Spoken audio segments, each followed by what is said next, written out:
dear friends, welcome to today's session on artificial intelligence. So in today's session we will be talking about artificial intelligence and the requirement for its study, as well as some of the other parameters which are associated with this field of science. So let us get started.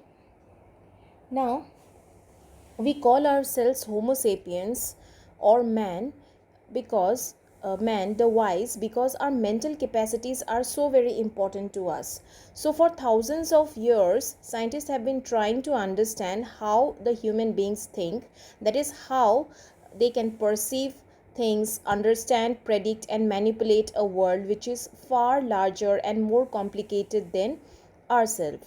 Okay, so this field of AI or artificial intelligence is a hot topic or a trending topic, and we need to understand that we will learn more about ourselves by actually doing AI. So the first condition that why we should go for artificial intelligence is to learn more about ourselves. Okay, so ourselves as in what are the different attributes which helps us or enables us to think, to perceive, to understand or to predict or do anything. Okay, so the next possible conclusion for the objective is to develop a or build an intelligent entity as well as understand them. So mere learning about ourselves will not help. Unlike in philosophy and psychology, which are also concerned with intelligence, but they are not very much concerned with creating something new or an entity. So AI will strive to build intelligent entities as well as understand them completely. Moreover, construction of intelligent entities is not just the limitation of AI, it will also try to make it more and more interesting and useful in their own right.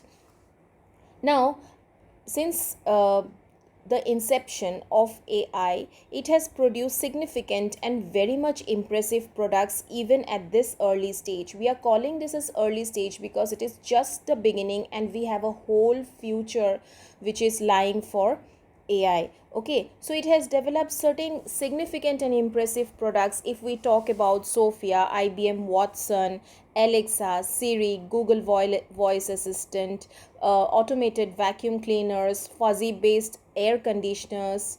So all those devices which are being a part of our day to day lives, so they are contributing and they will continue to contribute to our existence, and these impressive products are developed just at the very beginning. Okay, so this we call it as an early stage for AI.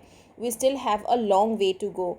Now, although no one can predict the future in detail, it is clear that computers with human level intelligence or better would have a huge impact on our everyday lives and on future course of civilization. Now, when electricity first came into picture, we never knew that we would be so much dependent on electricity even after 200 300 years later, since it was first invented, right? So not basically invented, he discovered, and we never knew that it would become so very important to us that we will not be able to think about our existence without electricity in the modern world. Likewise, AI will also become one of the most sought after domain and a part and parcel of our day to day lives, and the entire future course of civilization would definitely be dependent on it, either in a in some way or the other, maybe for their own work related activities or for their household or personal usage. Okay, so AI would be there. So that is why it is very very important for us to understand that why we should go for AI. And here in this slide I have just pointed out a few reasons why we should go for this incredibly wonderful domain which is known as artificial intelligence. Now, moving ahead, if we talk about the background, AI is considered as one of the newest sciences, and work in this field started in the earnest soon after the World War II, and it was coined, the name was coined in 1956, but until 5 years later than 1956, that is 1961, it started working in a full-fledged manner, or people started researching more on it. Along with modern genetics, it is regularly cited as the field I would most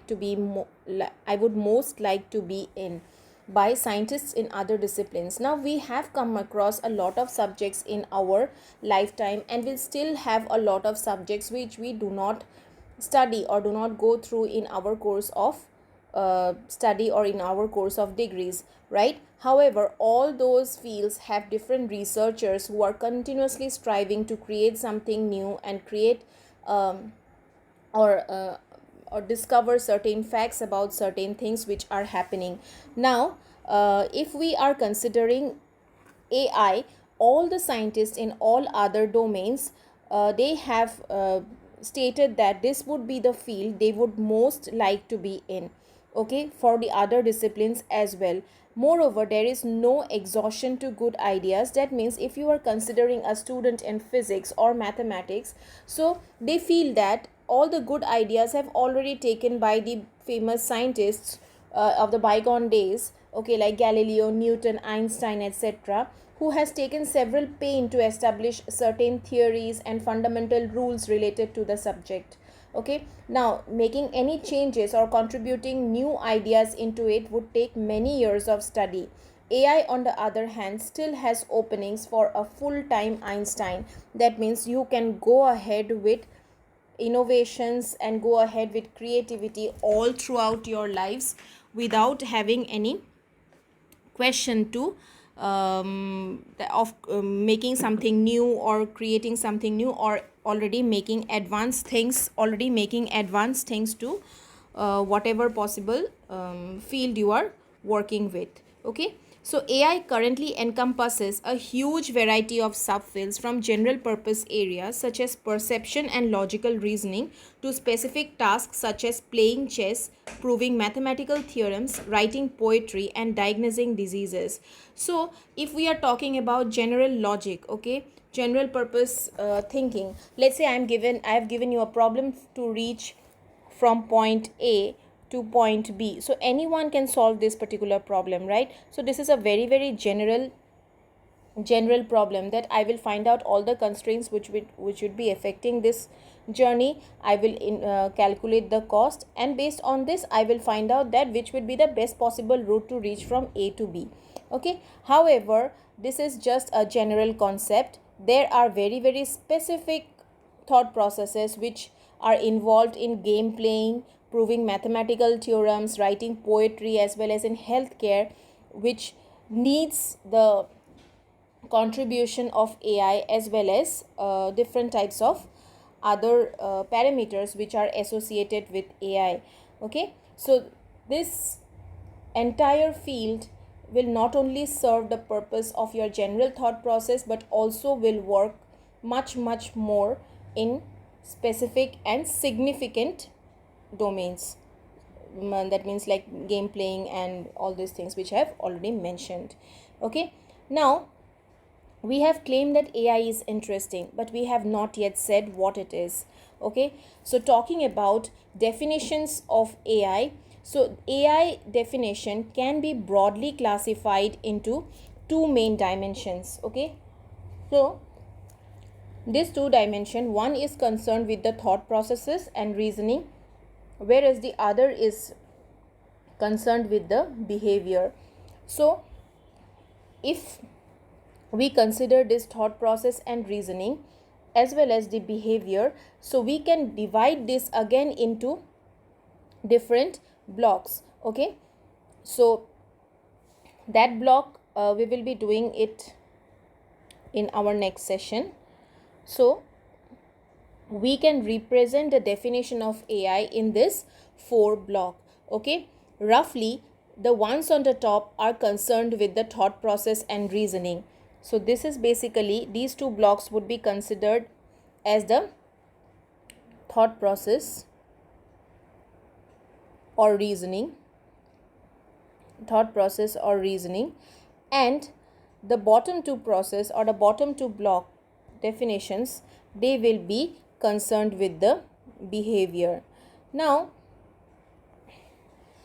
the definitions on the left side, so this is, let's say, the left side and this is the right side of the block. So the definitions on the left side, it will measure the success in terms of human performance. That means how humans work. Okay, so this is a very human centric approach. So this is a very human centric approach, the left side of this particular block. However, the right side will be more of a rationalist approach.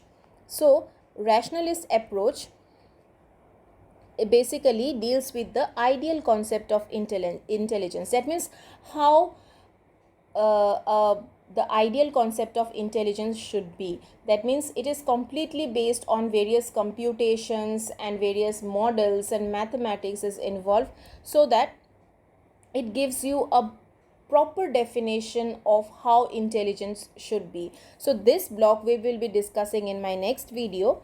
Okay, so this block is also known as the definition block of AI, and we will be looking into it from the perspective of the human centric approach, the rationalist approach, the thought process or reasoning approach, as well as the behavioral approach. So a lot of things are there, so we will look into this in my next video. So thank you.